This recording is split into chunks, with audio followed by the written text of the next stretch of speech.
now be recorded.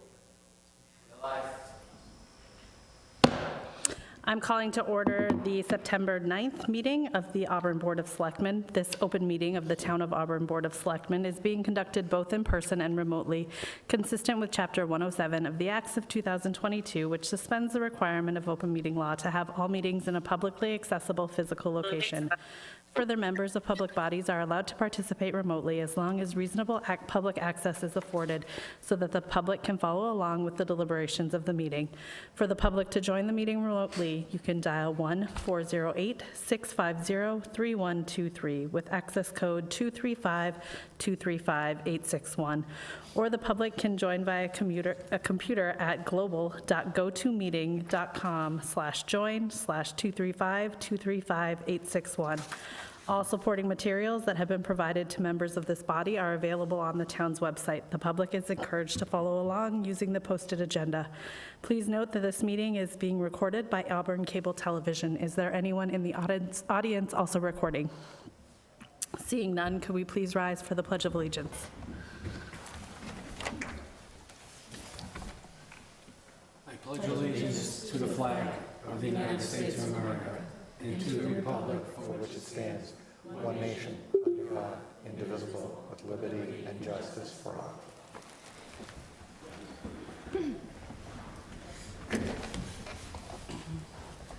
I would ask the Board of Selectmen to pause for a moment of silence in remembrance of Jamie Panzik, a Town of Auburn DPW employee who has unexpectedly passed away yesterday due to an unfortunate health episode. I ask that you keep him and his families in our thoughts and prayers.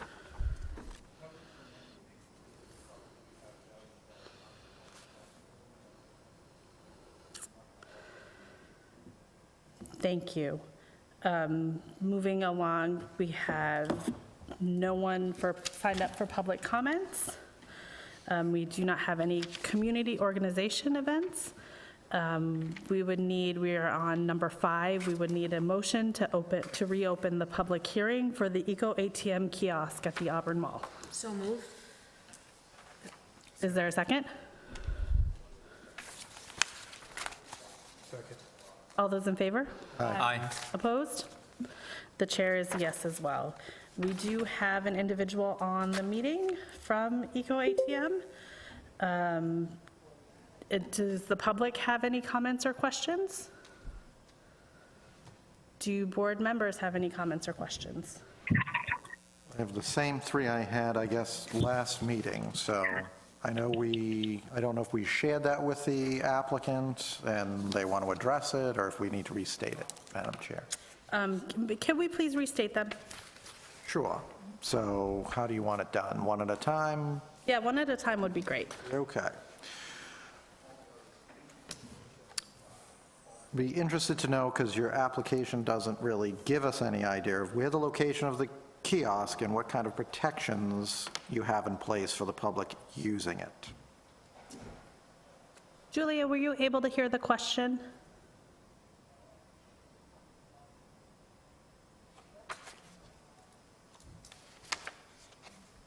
Julia, can you hear us? Hi, my apologies. I am having a really hard time with the audio. I tried dialing in. Are you able to hear me? We can hear you. Could you restate the question, please? Sure. I'm interested to know where the location of the kiosk is and what kind of protections you have in place for the public when they're using it. Were you able to hear that? I'm sorry, I wasn't able to make that out. Is someone able to maybe answer it or type it in the chat and I could answer? I was just going to ask if we have a chat function. We Sure. can certainly. Are you able to hear me? I'm a little closer to the computer. I can somewhat make out a female voice, Okay, but some of them are just really distorted. gotcha. So let me try. The question is, where in the mall do you anticipate it to be located? And what kind of protections for the public are there? I'm sorry, could you try that one more time? Would speak directly into Sure. Where in the mall do you think the kiosk will be located? And what kind of protections for the public are there? I'm so sorry. I Let me can't try to type it in the can't chat make for that you. out.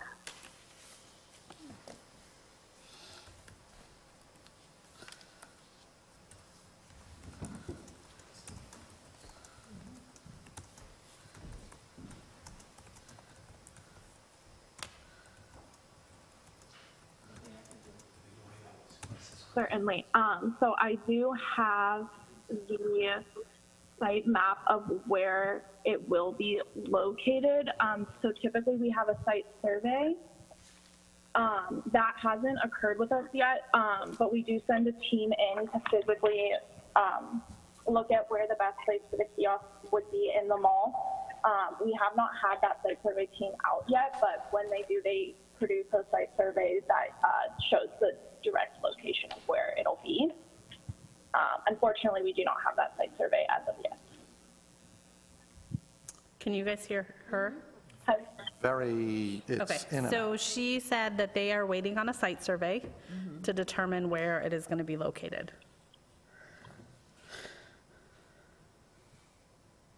So go ahead with the second question. Yeah, so type of protections for the public. We're very proud to work closely with any police department, and we do have quite a record of working with police departments in Massachusetts. And for every customer that turns in a phone, we do collect their ID so that if the phone is reported as stolen, we are able to identify the person that turned in that stolen phone. Other protections are we are able to completely wipe the data, so no data from past phone users is used. We also have a holding period for cell phones to make sure that if someone does report a stolen phone, we're not sending it off to the next process of our operations too soon. We typically have a holding period of 30 days for each phone collected. So her response was they work with the police department for protection. They collect IDs, so if the phone is reported stolen, they can determine who put that phone in their service. They do wipe the data from all of the phones, and they have a 30-day holding period. excellent. All right, the other question. You collect a lot of personal information from users. How long do you keep it, and how is it stored in between when you collect it and when it's destroyed? I'm sorry, I didn't catch that. I'm typing it in for you, sorry. Okay, thank you so much. Sure. So collect a lot of personal information from users. How long do you keep the data, and how do you destroy it? How is it stored in between periods?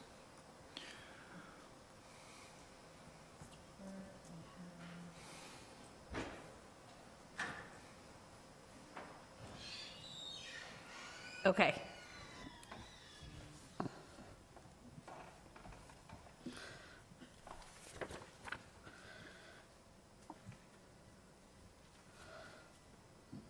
So the personal information that we collect is the driver's license, and that is stored in our secure portal. And that is only used when we have requests from law enforcement on specific cases. In the original emails, what the town had sent a information packet. So let me find the point in the packet that talks about our data. Just give me 1 moment, please. Okay. So the only personal information they collect is the driver's license, and there is a portion of this package that talks about their data. She's looking. I didn't see it. And they're collecting date of birth, they're collecting images, they're collecting a lot of information that really private companies shouldn't be collecting on citizens, and just want to make sure that they're handling it appropriately and that they're destroying it in a legitimate and proper way, because So if I may piggyback on that as well, I think one of the questions about how the public is protected. If you look at the license verification, they have a picture of somebody, and it shows quite a bit of background. And if it's in the mall, I want to make sure that no one who is not intending to have their picture taken is part of that verification process. Correct. And you also don't want them seeing your information.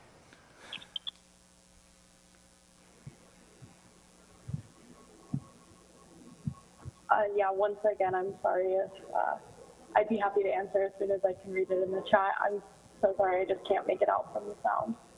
Yeah, I'm getting it, I'm sending it in the chat. For sure there's a lot of background.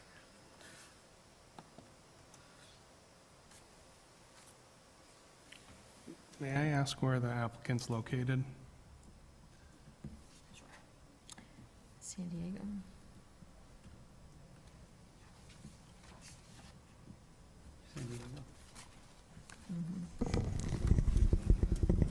Julia, I don't know if you can hear me, but can you tell us where you're located?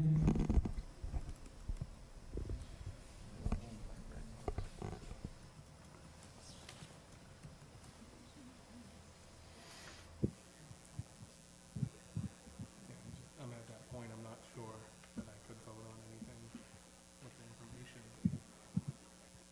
So how is the public protected in the brochure? There's a lot of background. Absolutely. So all customers who approach the Eco ATM are asked if it's okay to collect their personal data. And if they are not okay with giving their driver's license and having their photo taken, then they can opt out of the experience. We just simply won't collect a cell phone if we cannot collect that data because we need to be able to report it to law enforcement. Okay, so she said, Our go ahead. They have to, when you approach the kiosk, you have to agree to have your picture taken and the data collected.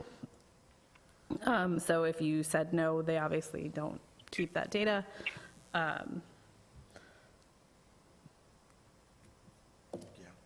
Okay.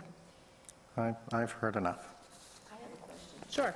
Actually, I have two questions. First is, how often is that box emptied? And how are people paid for their cell phone? Certainly. So the box is typically,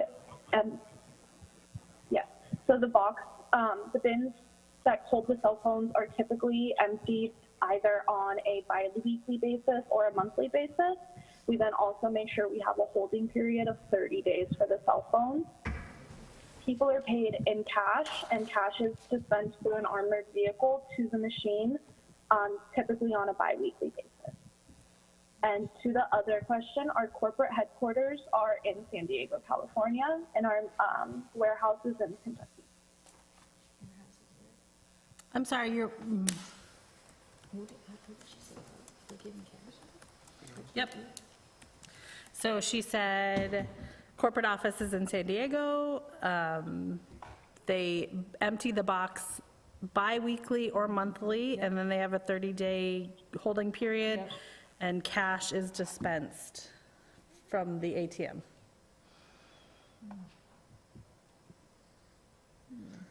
Thank you.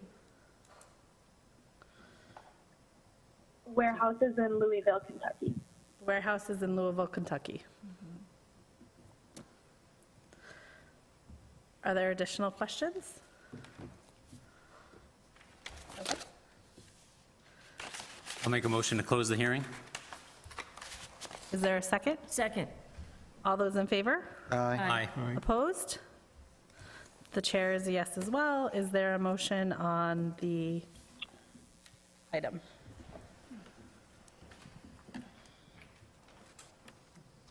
So I'll make a motion to approve the license, provided that all applicable requirements of the state and town and any of its departments, boards, and commissions have been fulfilled. Said license is subject to all the conditions stated upon it. Failure to comply with any and all conditions shall invalidate the license and render it null and void, and with the conditions of the DCG to be placed on the license. Second. All those in favor? Aye. Opposed? Aye. Aye. The chair is a yes as well. The license is approved. 3-2? Yep.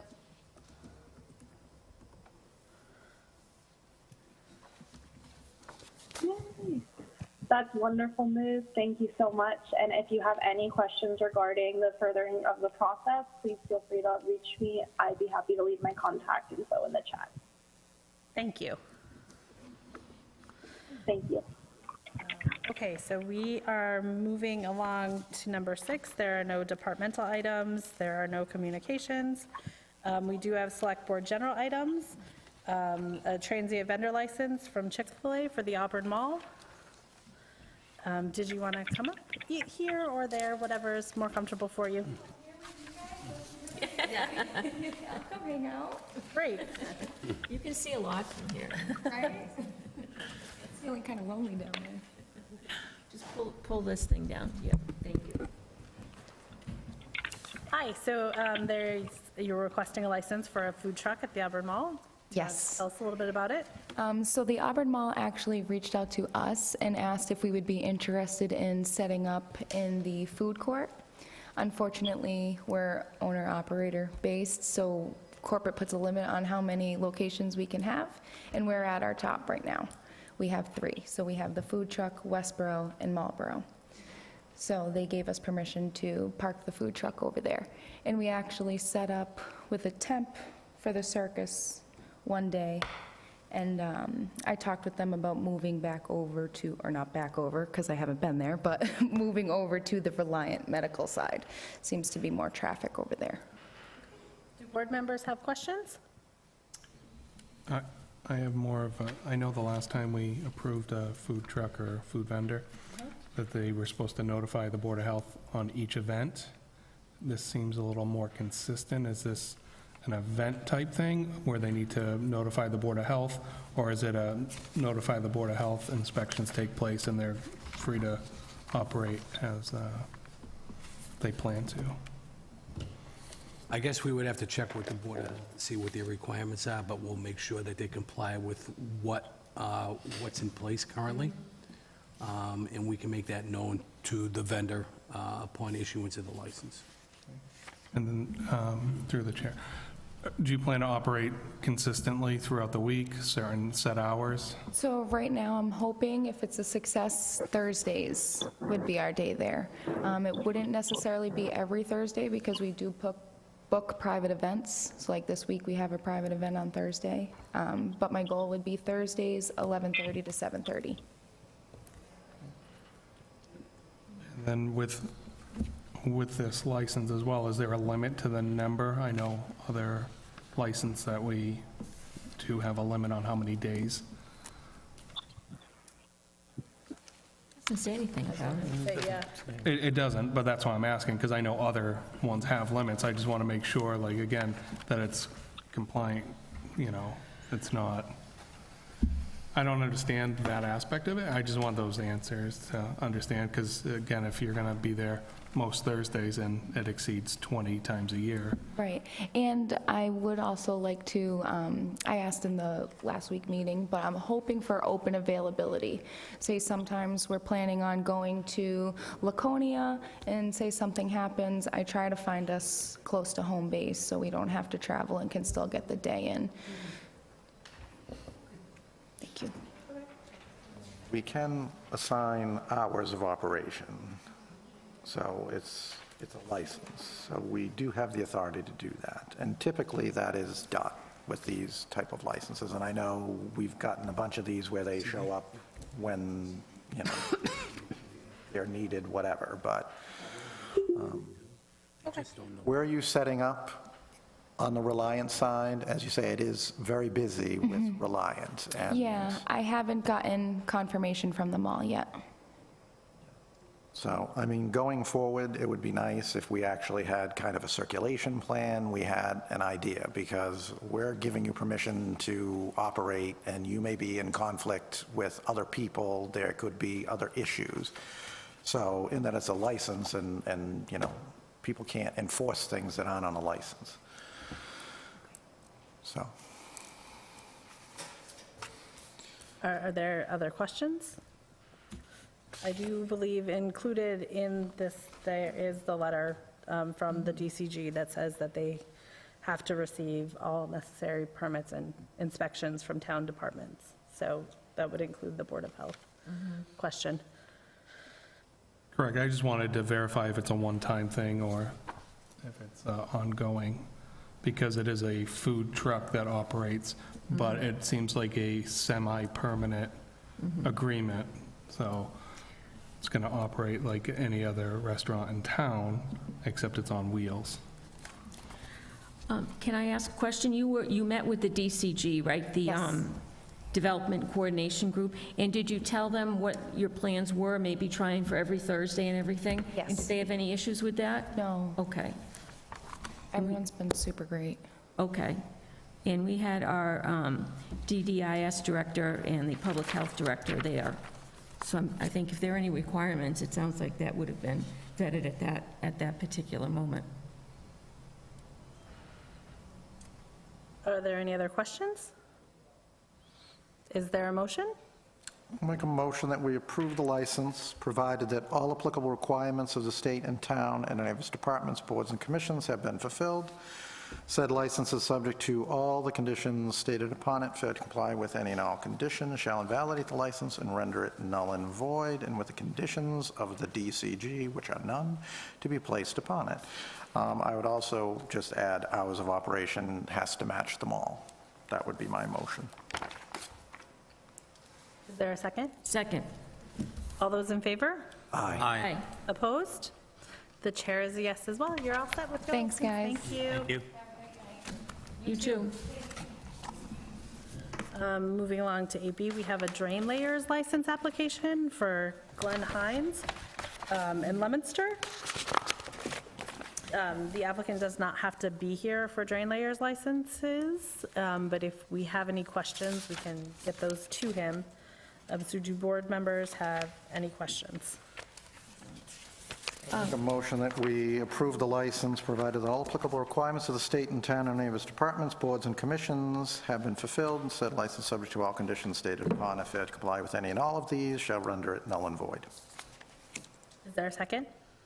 Second. All those in favor? Aye. Opposed? The chair is a yes as well. 8C, proclamations and recognitions, we have none. For 8D, there is a gift acceptance.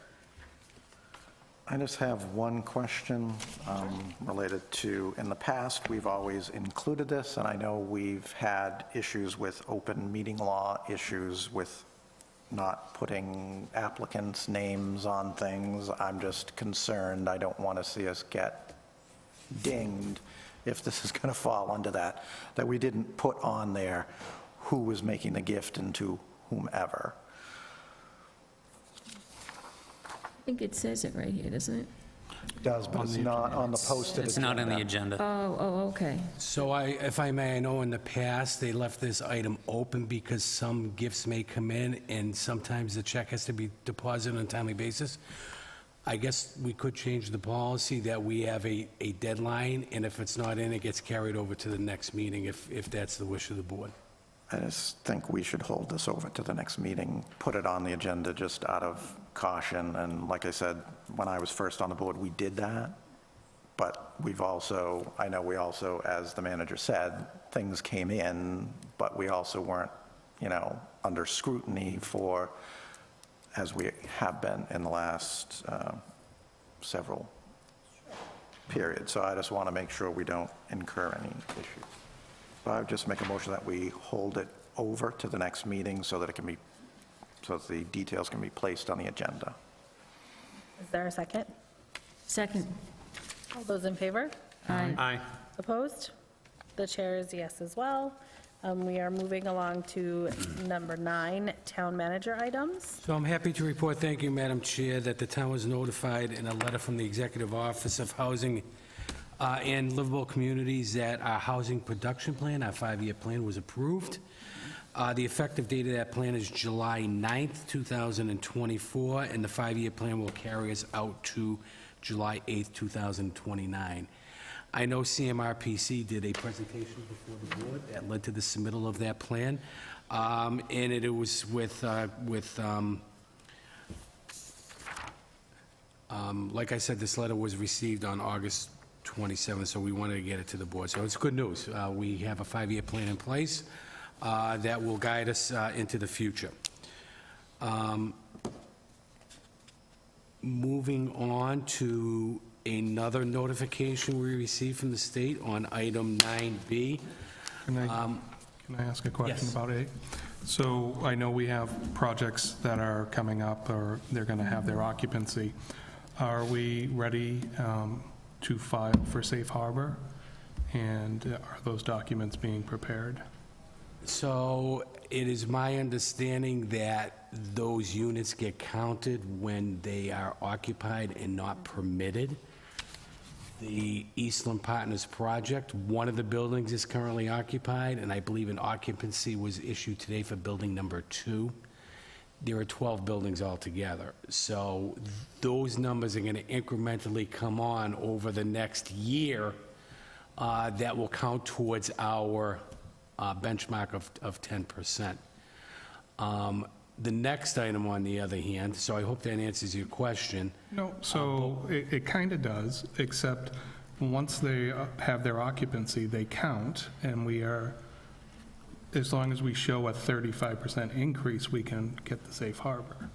So I guess that has to be submitted and reviewed by Mass Housing in order for them to make that designation. We will look into that, and we will do what it takes in order to get to safe harbor that will allow us to at least potentially defer projects for a period of time because of that recognition. But that's something I will work with Adam on, but I'm not quite sure in terms of, this is our first time actually we would be applying for safe harbor.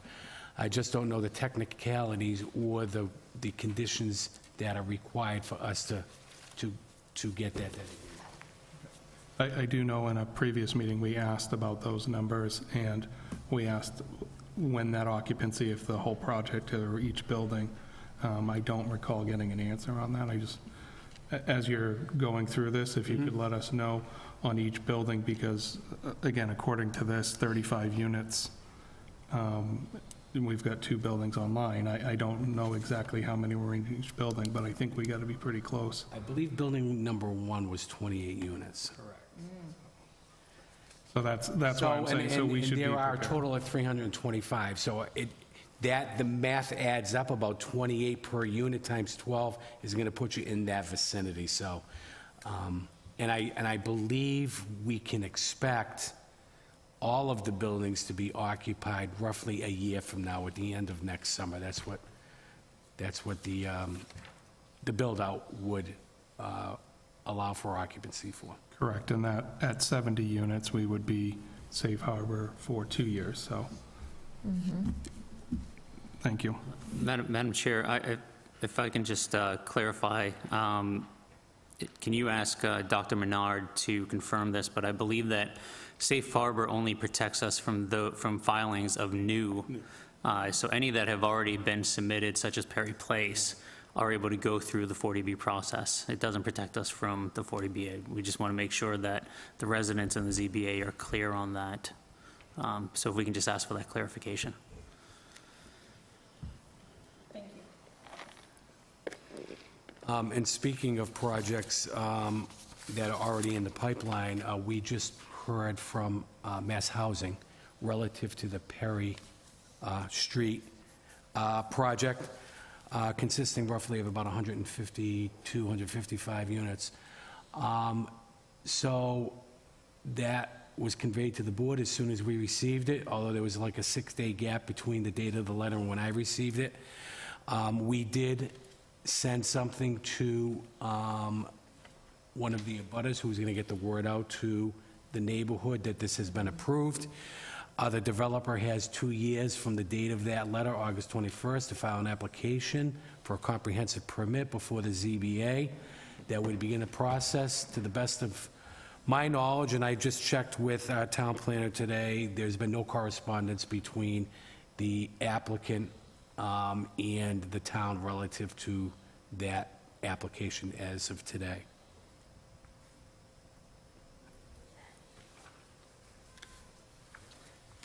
Do board members have any questions? Yeah, so this has been provided to the ZBA? They have the same letter that we Yes. received? Okay, thank you. I think it kind of outlines some of the requirements, and as the process moves forward, it's a helpful document for them to at least go back on. And I think that was a lot of our intention with this process, and I know we kind of, And what I was happy to see is Mass Housing made it very clear that these issues were raised by the municipality, the town, and the neighborhood abutters, and that they would be addressed before the ZBA. So at least the developer knows that, the ZBA knows that, and expect that application to get some level of scrutiny that has not been seen to this point. thank you.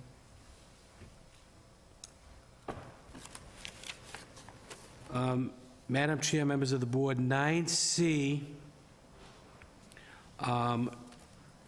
the period for applications is closed. We received one application.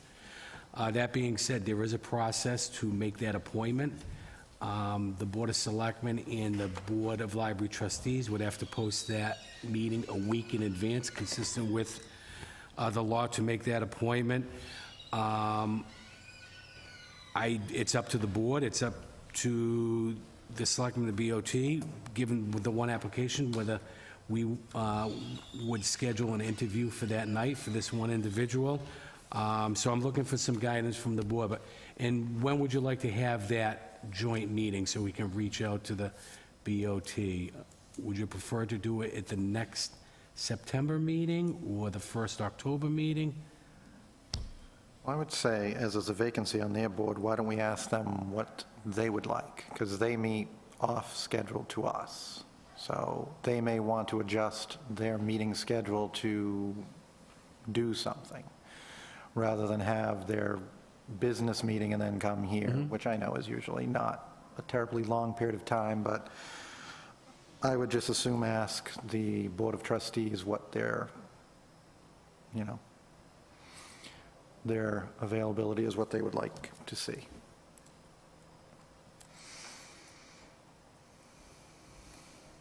I don't know their availability. Certainly, we can check tomorrow, but if they would suggest a meeting that is not consistent with the board schedule, is the board willing to meet on another night? Or do you want me to try to coordinate it to a scheduled meeting that, So I know that they meet the first Wednesday of every month.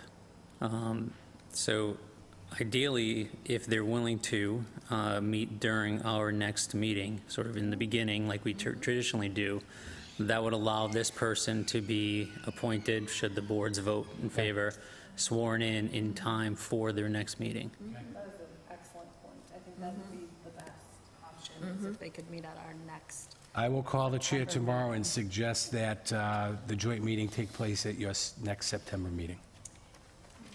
May I ask also, this opening was advertised in the usual places? Yes. Okay, thank you. Are there any other questions?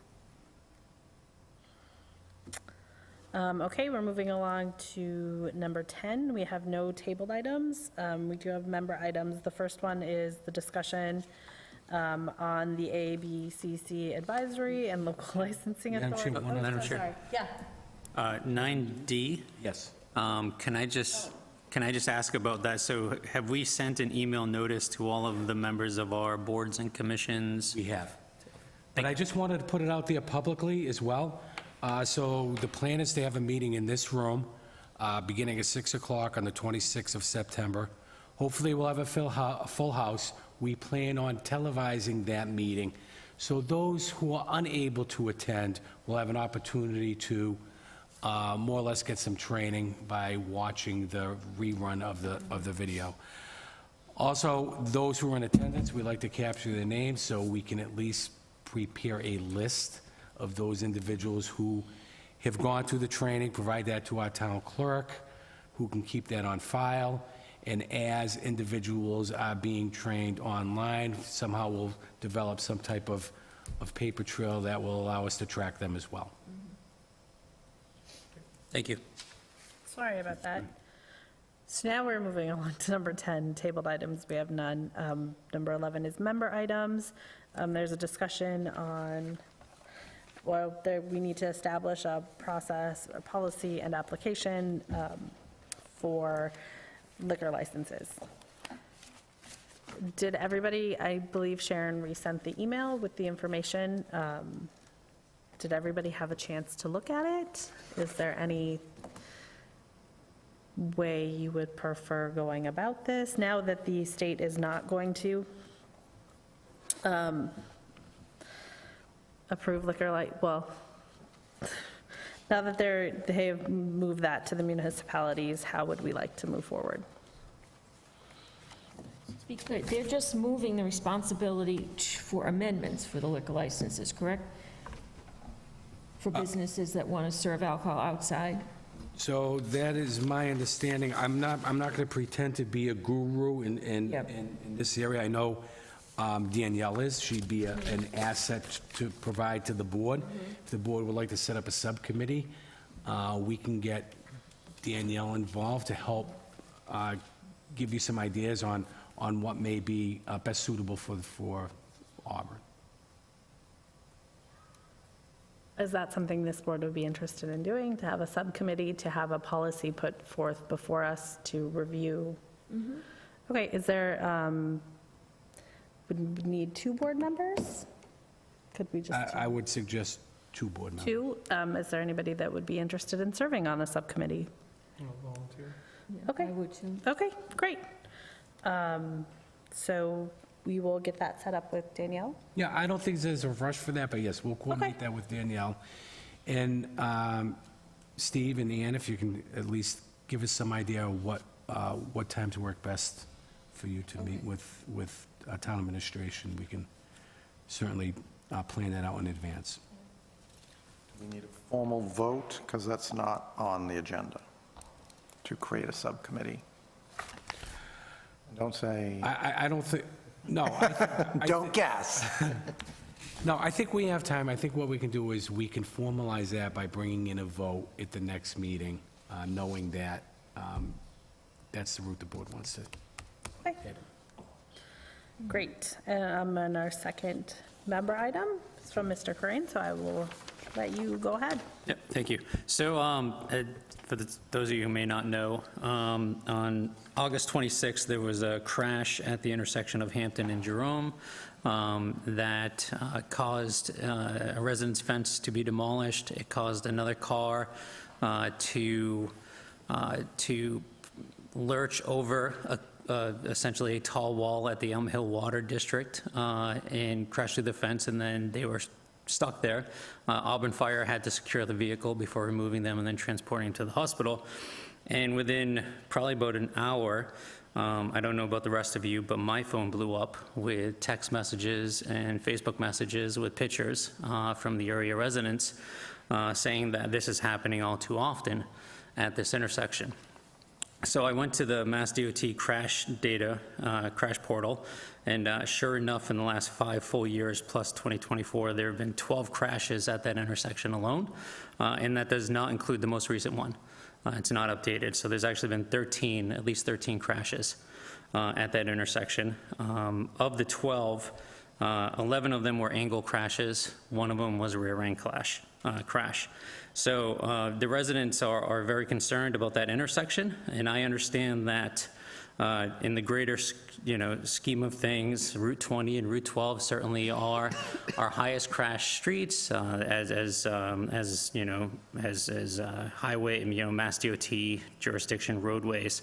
But I'm seeing more and more and hearing from more and more residents that they are concerned about intersections such as Jerome and Hampton, Auburn Street and Oxford Street North, and other locations where there are regular crashes occurring at these intersections. And they would like us, certainly, in the town to take a more proactive step to investigate these crashes, see why they're happening, and then take steps to mitigate them. So I'm asking, with respect on behalf of several residents who contacted me for this intersection alone, to see if the board is willing to request a report from the Auburn Police Department and the Department of Public Works Engineering Division on the growing number of crashes at this intersection, the causes of the crashes, and any recommendations that they are investigating to improve safety at this intersection. Does anybody have any questions? I'm happy to do it, but There's nothing in here about a vote. So, I don't know. Well, there's a request for a report, so that's an implied vote, that we are going to request for a report. And for myself, I would want to have a broader search on this. Packagug, I'm on Packagug quite frequently. The speeds on Packagug, as well as all of us can have a lot of input. St. Joseph's obviously has always been, since I was a very young person. I would like to see us widen this so that it's not particular, so that we have a plan for traffic enforcement at regular intervals. Prospect Street that's a terrible area for, areas, Appleton Road, obviously people are speeding at the, where Warren and Waterman meet Bryn Mawr Extension. There's quite a bit, but it's whatever people want to do. Can I play devil's advocate on this one just a little bit? So I don't know if 12 is a lot since 2000. One can be considered a lot, but should we have a recommendation of any area that has provided certain number of crashes? Or, again, I don't know if 12 crashes were fender benders or as bad as this past one. And I just want to make sure if we're going to ask them to start investigating a lot, that we set some parameters, X number of crashes over a 5-year period or something. So I can tell you, I was not expecting to see 12 crashes at this intersection, especially 11 at angled crashes. The federal highway sets the standard of 5 in a 2-year period, 5 in a 1-year period, or 6 in a 2-year period to establish always stops. Certainly, I'm not proposing an always stop on the hill for Jerome, but I think that this type of, really quality of life issues need to start getting addressed. Our residents don't, the vast majority of our residents don't live on 20 and 12. They live on Hampton, Jerome, Packagug, Oxford North, Auburn Street, et cetera. And I don't think, at least the feedback I'm getting from the residents is they're not seeing enough action on these roadways, and not just from police. Enforcement certainly is an important part of it, but we cannot hire enough police officers to man every one of these intersections 24/7. We need to start looking at engineering, and we need to start looking at education as well, the critical 3 E's for safe roads. I agree with Mr. Carpenter that there are a lot of streets and a lot of intersections that need to be looked at. My concern in opening it wide open for this report is that everything's going to start getting watered down, and I don't think we're actually going to see a report in a timely manner if we're asking them to look town-wide for all crashes. If there are other critical locations that residents want brought forward, or this board wants brought forward, I think we should. But there is a clear request in this neighborhood and concern in this neighborhood that Jerome Street and the intersection with Hampton is a concern, and I don't want to pass that by and water it down by opening up to townwide. Quite frankly, I would look for residents to come forward with other streets, with other concerns, and we should certainly be asking for those intersections, those streets to be looked at as well. I think, this is probably a good opening for our board to, once we get this report and once we request additional data from other intersections, to start looking more in this from a town perspective. But I just want to make sure that we don't broad brush this to the point where, we're not addressing these sort of key locations where residents are calling. No, I don't want to broad brush it either, but to Mr. Chambers' point, residents don't communicate with this board regularly. You happen to live close to that intersection. So obviously, people are going to reach out to you, and this is a horrific crash, and I want everybody to feel safe. So I'm certainly not asking you to explain or saying I'm not going to vote for it. I'm just saying we may not hear from the residents. So to Mr. Chambers' point, asking for a report, not to have it watered down, but to create a criteria to have intersections looked at off of the crash data that you reference would be a point where we could potentially do that. Now, does that mean we have to stop everything and wait for that? No, I'm not saying that, but I do think that that's something that we should be considering. So I think that's something that could come out of this report here, is for them to recommend standards that this will trigger them investigating and coming to the board for certain issues, instead of us, being reactive, perhaps being proactive. Right. Would it be worthwhile, since the standard is if there's 6 within a 2-year period, looking at any intersection or street where there's been 6 crashes outside of 20 and 12, because those are much bigger issues, but any street where there is 6 or more? Because I feel like But 6 or more is for intersections. I just want to Okay. clarify that. That's Okay. intersections to trigger an all-way stop on their federal highway. I don't know by what metrics you measure whether or not an intersection is dangerous. I'm sure it has to do with number of accidents versus number of traffic counts on the road. There are crash rates. Daily Yep. basis. And I'm sure the police department has that data that they could easily spit out to say, listen, here are the problem areas throughout town. I agree, this report may generate some awareness on how you measure that and how you look at other intersections throughout town, but you got to start somewhere.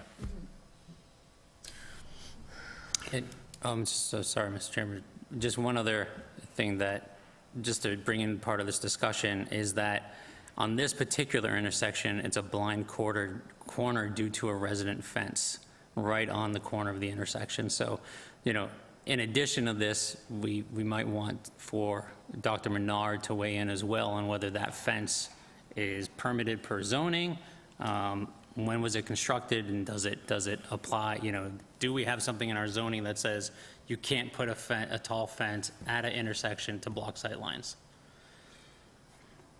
I'm going to make a motion that we request the report based on the criteria that's been discussed at this intersection, and that we bring forward at the next meeting another item to discuss as a board and publicize this on, the electronic signs, put signs up on boards for the public to be aware if they have concerns to come in and talk to the board about traffic-related issues. That's going to be my motion. And should we put in the motion that we're going to seek input from the police chief? Was that, I think that's what the...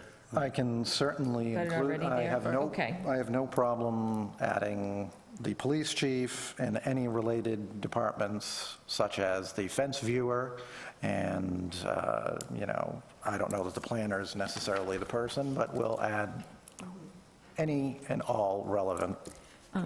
I stand corrected, Todd, it is in there already. Thank you. Can I second for discussion? I know you were trying to move it along, but is there criteria in which the DPW is engaged after accidents or looking at roadway safety and not just a police officer response or ambulance response?